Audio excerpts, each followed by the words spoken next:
দিয়ে আপনি পালং শাক রান্না করব। এই জন্য তেল, পেঁয়াজ, কাঁচামরিচ, হলুদ আর ট্যাংরা মাছ কষাইতেছি। এর মধ্যে মাছটা কষানো হয়ে গেলে এর মধ্যে পালং শাকটা ছেড়ে দেব। আপনার শাকটা দিয়ে দিলাম। ঝোলটা শুকিয়ে গেলে নামিয়ে ফেলবো। হয়ে যাবে আমার ট্যাংরা মাছ আর পালং শাকের ঝোল। তো আমার পালং শাক আর ট্যাংরা মাছের ঝোল হয়ে গেল। একটু ঝোল ঝোল করে শাকটা রান্না করি, কাঁচামরিচ দুফালি করে দিয়ে তারপর শাকটা রান্না করা হয়। চাল কুমড়ার জন্য বসায় দিলাম। আপনার মশলা আর শোল মাছের মাথা দিয়ে আমি কষাচ্ছি। কষানো হয়ে গেলে এর মধ্যে চাল কুমড়া ঢেলে দেবো। এই তো আপনার চাল কুমড়া ঢেলে দিলাম মশলা আর মাছের মধ্যে। আমার চাল কুমড়া তরকারি হয়ে গেল, এখন নামিয়ে ফেলব। মাছ কষাইতে দিয়ে দিয়েছি বাইলা মাছ ভুনা করব।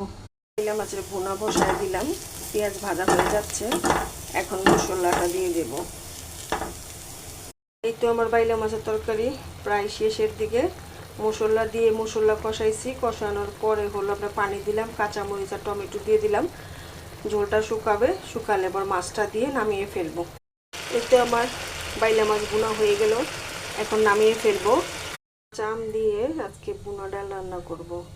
এই তো আমার হয়ে গেল ভুনা ডাল, কাঁচা আমের ভুনা ডাল রান্না করে ফেল। আসসালামু আলাইকুম বন্ধুরা, আজকে আমি রান্না করে নিলাম হলো আলু ভাজি, বেশি করে তেল আর কাঁচামরিচ ফালি করে দিয়ে। আর করে নিয়েছি হলো নদীর বাইলা মাছ, আর টমেটো, পেঁয়াজ আর কাঁচামরিচ ফালি করে দিয়ে। আর করে নিয়েছি শোল মাছের মাথা লেজু দিয়ে হলো আপনার চাল কুমড়া তরকারি রান্না করেছি।